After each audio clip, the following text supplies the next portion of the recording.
Though there were riots in the capital and empty harvests elsewhere in France, in our small corner of Brittany, September turned golden and ripe around us.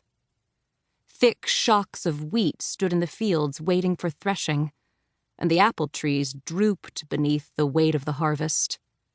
Everyone was busy from dawn until dusk. No one had time for revolution. Still, when Jacques came galloping recklessly into our inn-yard, his mouth as full of gossip as his saddlebags were of mail, everyone flocked to him. The men were eager for news, the women for Jacques' wink and mischievous grin. All the unwed girls dreamed of joining him in the daring exploits he bragged of while they sat, doe-eyed, at his elbow. Almost all the girls, that is. I was never taken in. I heard his stories. How could I not, when it was my job to serve the drink to everyone who came to hear him? But I wasn't fool enough to believe them. If all the girls in town were in love with Jacques, he was just as in love with himself. Mathilde, however, was head over heels, after the fashion of 15-year-old girls with dreams too big for their villages. She could hear him coming from a mile off, and whatever chore she was doing would be shoddily finished, or more likely not finished at all. Once he arrived, all she would do was see to his comfort and fill her head with his boastful stories. My sister was too sweet and pretty by far, and too trusting, and I always breathed a sigh of relief when he galloped away so she could get her head out of the clouds he put it in. Mathilde had just begun the evening milking when he arrived that September day. At once, the heavy udders of our poor cows were forgotten. She rushed from the barn and into his arms, and he hoisted her up, spinning her once around before planting a daring kiss on her cheek. I had been sweeping the yard, so I witnessed it all. Seeing me glowering at them, Jacques gave Mathilde an extra peck. "How did the same man sire one daughter so sweet, and another so sour?"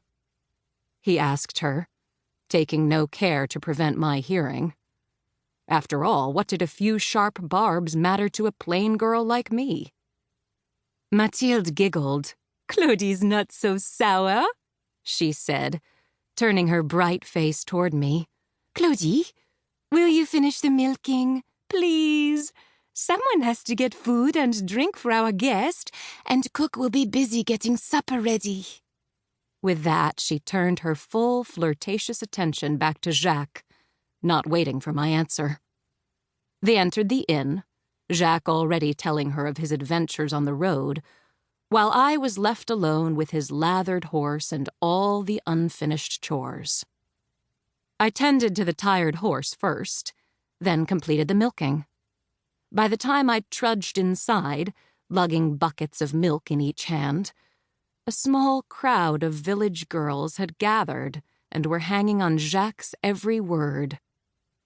"I tell you, Paris has turned upside down. The king is a prisoner, and criminals rule the streets. The poor wear their poverty with the arrogance of lords, while the lords try to pass themselves off as paupers. Nothing is sacred. The churches have been stripped of their gold, the priests of their vows. Do you know? Even the crown jewels have been stolen." A collective gasp issued from the girls.